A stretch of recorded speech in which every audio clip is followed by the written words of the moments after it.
최근 모바일 경선 규칙 등을 둘러싸고 일부 후보들이 경선을 보이콧하는 등 파행을 겪기도 했죠. 네, 당 지도부와 선관위는 불공정한 경선이 아니라고 강조하고 있지만 후보들의 반발은 계속되고 있는데요.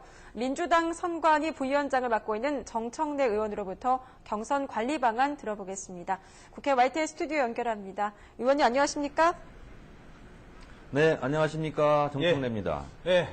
자, 제주, 울산, 그리고 어제는 강원까지 일부 파행은 있었습니다만 경선 초반 3연전이 아주 숨가쁘게 진행됐습니다. 그동안 네네. 그 경선 과정을 좀 평가를 하신다면 어떻게 평가를 하시겠습니까? 원튼 원하지 않든 간에 예. 국민 경선이 시행이 되었고, 그리고 90% 이상이 모바일로 투표하는 오픈 프라이머리가 진행 중인데요. 한 가지 좀 유감스러운 것은 어쨌든 시작하기도 전에 박준영 후보 사퇴 문제로 5개의 개표함을 그대로 두고 집계한 결과 0으로 나오는 단순 프로그램 오류가 발생한 것부터 시작해서 모바일 투표를 관장하고 있는 선관위 부위원장으로서 국민들께 좀 송구스럽게 생각하고 있습니다. 네, 말씀하신 것처럼 경선 초반에 모바일 투표의 공정성 문제가 불거지면서 파행이 빚어지기도 했었는데요. 예, 그러니까 1번부터 4번까지 네. 다 듣고 자기가 원하는 후보를 누르지 않으면 그게 이제 일부 몇 번 듣고 끊으면은 이제 무효가 처리되는 그런 문제점이 있었잖아요. 네, 그렇다면 선관위에서 마련한 해법은 어떤 것이고요? 또 현재 모바일 투표가 차질 없이 진행이 되고 있습니까? 네, 말씀드리자면 1번부터 4번까지 다 듣고 그리고 투표를 하는 것은 당원 당규에 이미 규정되어 있던 사항이고요. 예. 그리고 지난 6구 전당대회 때 이미 실시한 거기 때문에 각 후보 진영에서 이 부분을 좀 모르지 않았나 이런 생각이 좀 들고요. 그리고 현재 충북 지역 모바일 투표가 거의 완료되는 지금 상태입니다. 그래서 그 이후로는 별다른 문제 없고 참관인들이 각 캠프에서 지금 다 파견 나가 있는데요. 아무런 이의 제기가 없이 모바일 투표가 지금 순조롭게 진행되고 있습니다. 예. 모바일 투표 개선책에 대한 후보들의 지금 합의가 다 이루어졌습니까? 아니면은 아직도 문제가 남아있나요? 그 부분이 일단 궁금한데 어떻게 됐습니까? 잠시 후에 3시에 예. 당 선관위원회 회의가 개최될 예정인데요. 예.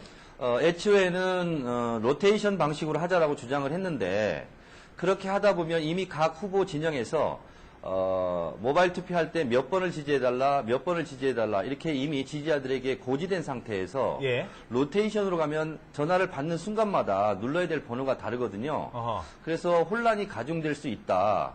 그래서 각 캠프에서도 그런 부분을 지금 심사숙고하고 있습니다. 말씀드린 대로 1번부터 4번까지 다 듣고 투표하지 않으면 무효 처리된다는 것은 이미 6월 9일 전당대회 때 이미 실시한 바 있고요. 그리고 각 캠프에 고지한 상태에서 진행했기 때문에 사실 큰 문제는 없는 사안이었습니다. 그러니까 지금 각 후보들 간에 그럼 앞으로는 이제 그렇게 하는 걸로 모바일 투표는 이제 이견이 없는 겁니까? 아직 남아있는 겁니까?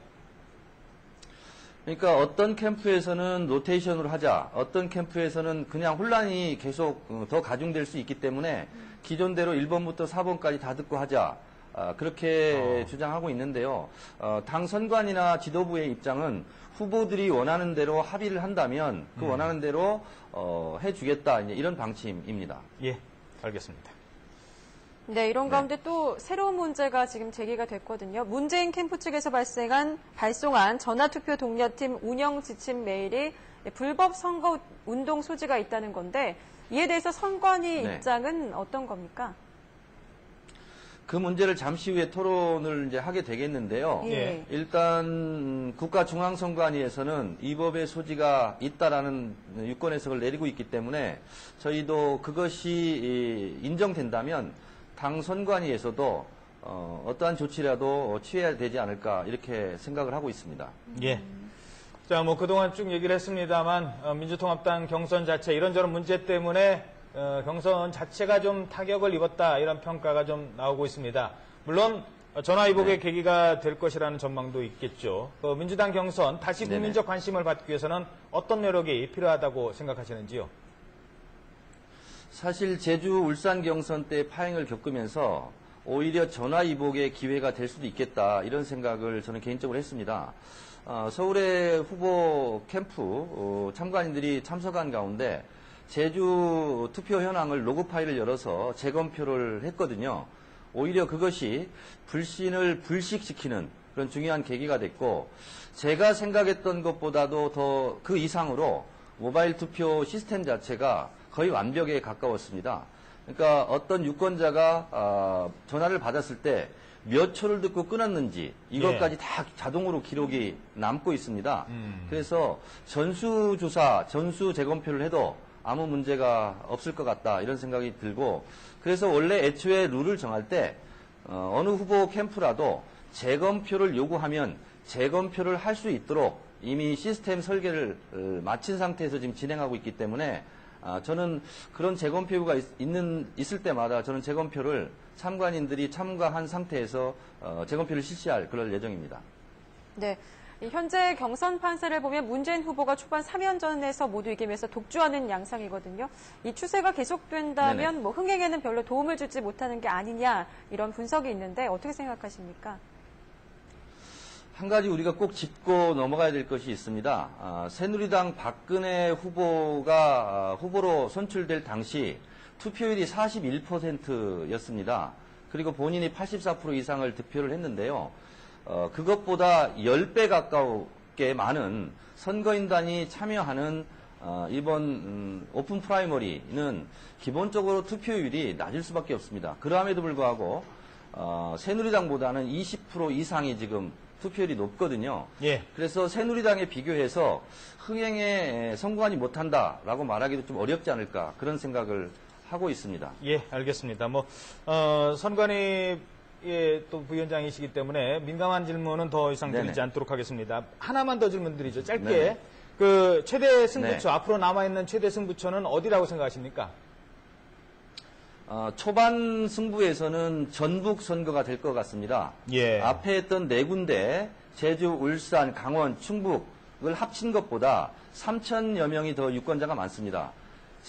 전북에서 1차 분수령이 될 것 같고요. 그리고 전북을 보면 앞으로 수도권의 표심도 일정하게 좌우할 것이기 때문에 일단 전북이고, 결국은 가장 유권자가 많이 분포되어 있는 수도권이 최후의 승부처가 될 것으로 예상하고 있습니다. 역시 수도권으로 오고 계시군요. 네, 지금까지 민주통합당 선거관리위원회 정청래 부위원장이었습니다. 오늘 말씀 고맙습니다. 네, 감사합니다.